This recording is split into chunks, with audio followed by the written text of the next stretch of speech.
Stand in the fertilizer aisle of any garden center long enough, and a pattern becomes impossible to ignore. There is a product for nitrogen, a different product for phosphorus, a third for potassium, a separate bottle for calcium, another for magnesium, a specialty blend for trace minerals, and then, at the end of the shelf, a premium all-in-one product that combines several of these into a single bag and charges accordingly. $50, $60, $80 for the privilege of not buying 6 separate bottles. The industry calls this convenience. What it actually is, when you look at what is inside those bags and what is inside the average kitchen trash can on any given Tuesday morning, is something closer to a long-running magic trick. The nutrients in that $50 bag are not rare. They are not difficult to produce. They are not locked away in a factory somewhere that only a chemical engineer can access. They are, almost without exception, sitting in the kitchen right now. In the banana peel from this morning's breakfast. In the eggshells from Sunday's omelet. In the coffee grounds from the pot that brewed an hour ago. In the outer skins of the last 3 onions. In the water left over from rinsing this week's rice. Every one of those items is going into the trash, and every one of them carries, in measurable, documented, laboratory-confirmed quantities, the exact nutrients that $50 bag is selling. This video is about what happens when those 5 ingredients go into a single bucket instead of a single trash bag. What the finished product actually delivers at the root zone. Why it outperforms isolated synthetic nutrients on the specific tasks that matter most to a home vegetable garden. And the 3 preparation mistakes that prevent most first attempts from working the way they should. But before the recipe, the industry logic needs to be named plainly, because understanding it changes how a gardener reads every label in that aisle from this point forward. A fertilizer company cannot sell a banana peel. It cannot patent an eggshell. It cannot build a brand around coffee grounds or put a logo on onion skins. The business model of the lawn and garden industry is built at its foundation on extracting individual nutrients from raw materials, concentrating them, packaging them with a label that names the specific deficiency they solve, and selling them at a margin that a kitchen scrap will never support. That is not corruption, it is economics. But the consequence of that economics for the home gardener who has been buying product after product trying to fix a garden that keeps struggling is that the most effective and most complete soil preparation available has never been on the shelf. It has been in the compost bin, and most of it has been going to the landfill. Here is what the 5 ingredients bring, individually, before they are ever combined. A ripe banana peel carries between 35 and 40% potassium in its dry matter. Potassium is the mineral that regulates water movement inside every plant cell, drives the loading of sugars into developing fruit, and controls the tension in the leaf pores that determines how a plant handles summer heat. A potassium-deficient tomato in July does not produce small fruit. It produces split fruit, dropped flowers, and leaves with brown, scorched edges that no amount of watering corrects, because the problem is not water. It is the mineral that manages water. A crushed eggshell is approximately 94% calcium carbonate. Calcium is the mineral that builds cell walls. Without it, the cells at the base of a developing tomato fruit collapse before the fruit can ripen, leaving the black, leathery patch called blossom end rot that ruins an entire season for gardeners who have no idea why it keeps happening. The garden center offers a foliar calcium spray. It helps at the surface. It does not reach the structural deficiency in the root zone where the actual problem lives. Used coffee grounds carry roughly 2% slow-release nitrogen in complex organic form, plus measurable potassium, phosphorus, and a population of beneficial bacteria that arrive within hours of the grounds entering moist soil. The nitrogen does not spike and crash the way synthetic nitrogen does. It releases over weeks as the soil biology breaks down the organic compounds, a steady, sustained feed rather than a flood followed by a drought. An onion skin, the dry, papery layer most people discard without a thought, holds concentrated potassium, calcium, magnesium, and iron, plus a flavonoid compound called quercetin that functions as a natural plant immune activator, slowing fungal spread and stabilizing a plant's internal chemistry during heat and cold stress. And fermented rice water, the cloudy liquid from a pot of rinsed rice left to sour at room temperature for 3 to 5 days, carries a live population of lactic acid bacteria and wild yeasts that, when introduced to depleted soil, can multiply the beneficial microbial count around a plant's root zone by a factor of 3 within a single week. Individually, each of these addresses a specific deficiency. A gardener who knew exactly which nutrient their plant was missing could choose the right one and apply it precisely. But most home gardens are not missing one nutrient. They are missing 5 or 6 simultaneously in different proportions in different parts of the bed, in different plants at different stages of the season. That is why the $50 bag exists. That is the real problem it is trying to solve. And that is exactly what the full-spectrum tonic solves better for nothing. The recipe is a single preparation that delivers all 5 nutrient profiles in one pour. Here is the complete method, in order, with no steps omitted. Start with a clean 5-gallon food-grade bucket, plastic, not metal.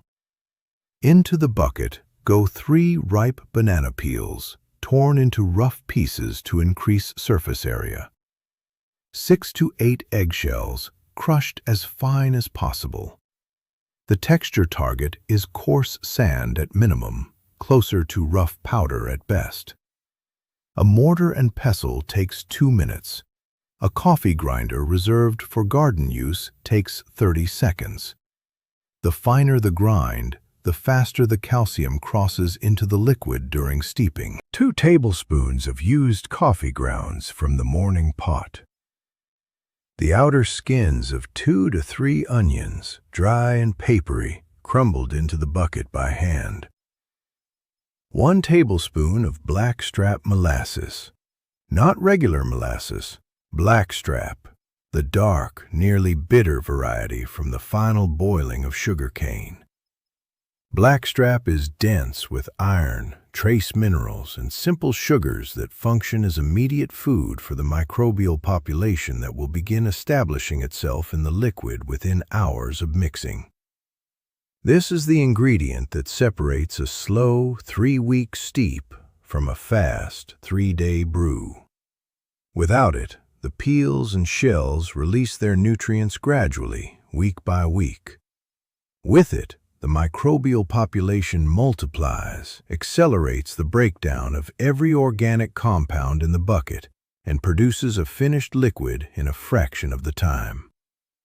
A tablespoon of blackstrap is the difference between a preparation that is ready for the weekend and one that is ready for next month. Fill the bucket to about 3/4 capacity with warm water, not hot. Water above 120 degrees Fahrenheit will stress the microbial population before it has a chance to establish. Lukewarm is the target. Stir the contents thoroughly with a wooden stick for 2 to 3 minutes. Cover the bucket with a piece of burlap, an old cloth, or a sheet of cardboard weighted at the corners. not a sealed lid. The fermentation that begins within the first 24 hours produces carbon dioxide. A sealed container builds pressure. The cloth cover allows gas to escape while keeping dust and insects out. Set the bucket in a shaded corner away from direct sun at room temperature. Leave it for 3 to 5 days. During those days, a process is happening that no synthetic fertilizer can replicate. The lactic acid bacteria from the rice water and the wild yeasts drawn to the sugars in the molasses are multiplying and colonizing the liquid. They are digesting the cell walls of the banana peels, releasing the potassium locked inside into the surrounding water. They are working at the calcium carbonate of the eggshell surface, converting it from a stable crystalline compound into dissolved ionic calcium that a root hair can absorb on contact. They are breaking down the complex nitrogen molecules in the coffee grounds into simpler amino acids that cross cell membranes without resistance. The quercetin from the onion skins is dissolving into the liquid as the organic acids produced by fermentation gently strip it from the dry fibers. By day 3, the smell of the bucket will have shifted. Not rotten, not unpleasant. Something between sour and earthy. The same smell as a working compost pile in good condition, which is exactly what it is. That smell is the confirmation the brew is ready. On day 4 or 5, the color of the liquid will be deep, dark brown, nearly opaque. Strain everything through a fine mesh strainer or a folded piece of cheesecloth into a second clean container. The solids go directly into a compost pile or are dug shallow into an unused corner of the garden bed where they will continue breaking down. The liquid is the product, but it is not ready to pour on the garden. The final step is the one most people skip, and it is the step that determines whether this brew heals a plant or stresses it. Dilution. The concentrate is too acidic and too mineral-dense to apply directly to the root zone without risk of osmotic shock to the feeder roots. The ratio is 1 part concentrate to 10 parts plain water. 1 cup of finished brew stirred into 10 cups of water before it goes anywhere near a plant. The diluted solution should look the color of weak iced tea, not coffee. If it is still clearly dark after dilution, add more water. The minerals and the microbial population are still present at full effectiveness. The acidic load that could cause root stress is not. Now it is ready. Pour the diluted solution slowly at the base of each plant, soaking the root zone to a depth of 6 inches without flooding. Apply in the early morning or in the last hour before sunset, never at midday. Soil temperatures at peak afternoon heat can stress the microbial population in the liquid before it has time to establish around the roots. The solution does not keep. Use it within 24 hours of mixing the diluted application.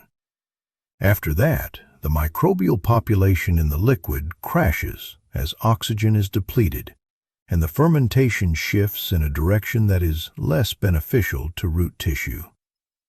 Make only what is needed for a single watering session, then mix fresh from the concentrate the next time. The concentrate itself, stored in a covered container in a cool and shaded place, remains usable for up to 2 weeks before the microbial profile shifts too far toward anaerobic fermentation. 3 application windows across the season produce the most measurable results. The first is at transplant, the moment a seedling moves from a pot into open soil. The disruption of transplanting severs the microbial partnerships the plant spent weeks building in its original growing medium. A single application of diluted tonic poured around the root zone at transplant begins rebuilding those partnerships immediately. The second window is at the first sign of flower buds, when potassium and calcium demand spikes as the plant shifts from vegetative growth into reproduction. Every flower that drops before setting a fruit is a direct consequence of the plant not having what it needs at this precise moment. The third window is when the first small fruits appear, when cell division in the developing fruit is at its most rapid and the demand for calcium to build those cells correctly is at its seasonal peak. 3 applications across the growing season is the complete protocol. More frequent applications risk tilting the soil pH too far in one direction from the accumulating organic acids. Fewer miss the moments when the mineral and microbial delivery would have made the visible difference. Now the 3 mistakes that prevent this from working. The first is the eggshell grind. A whole eggshell dropped into the bucket releases almost no calcium in a 3 to 5 day steep. The crystalline structure of calcium carbonate is stable. Only surface area drives dissolution. A coarsely crushed shell releases measurably more. A fine ground shell releases enough to matter within 48 hours. Most failed first attempts with this recipe can be traced directly to this single step.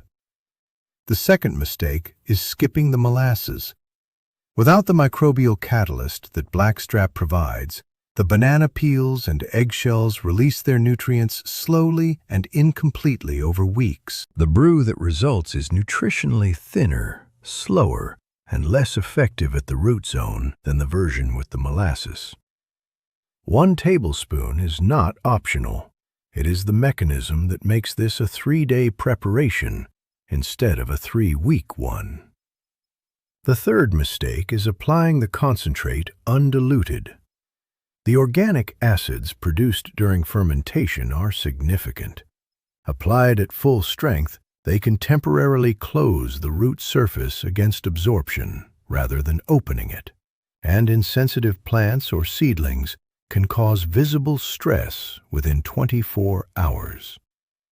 The 10-to-1 dilution is not a suggestion, it is the chemistry. Here is the thing that the fertilizer aisle never says, the thing that gets left off every label and out of every television advertisement. A plant does not know whether its potassium came from a synthetic bag or a banana peel. The root hair that absorbs a potassium ion dissolved in soil water does not check the origin. It absorbs what is available in the form that is available. The $50 bag works because it delivers those nutrients in soluble form. The full-spectrum tonic works for the same reason and adds something the bag cannot. A live microbial population that improves soil structure, suppresses certain soil-borne pathogens, builds the long-term fertility of the bed, and compounds its benefits season after season rather than depleting with every application. A bag of fertilizer, used correctly, feeds the plant. The tonic feeds the plant and rebuilds the system the plant lives in. That is the difference between a single meal and a working kitchen. The average kitchen throws away enough raw material every week to feed a small vegetable garden through the entire growing season. The banana peels, the eggshells, the coffee grounds, the onion skins, the rice water. All of it is already there. All of it is already paid for in the grocery bill. The only thing that was missing was the knowledge of what to do with it before it reached the trash. Now it is not missing. For anyone who grows food and wants to stop paying for nutrients that are already in the house, the bucket is the place to start. Prepare the brew this week. Let it run for 4 days. Start with the tomatoes. Start with the peppers. Watch what happens before the first flowers open. The $50 bag will still be on the shelf next season. The kitchen scraps will be there too. The difference from this point forward is knowing which one to reach for. If this is the kind of practical, evidence-backed gardening knowledge that brought you to Rooted Grace, the like button and the subscribe bell keep this work going every week. Drop a comment below with the one ingredient from this recipe you are most surprised to learn was worth saving. And if there is someone in your life who has been losing plants to problems this tonic could solve, share this video with them. The next preparation in this series goes deeper into the soil biology that makes this system compound over time. The underground mechanism that turns a single season of kitchen scrap feeding into soil that improves every year without any additional input. That one is coming next week. Until then, keep the bucket, save the scraps, and let nothing useful go to waste.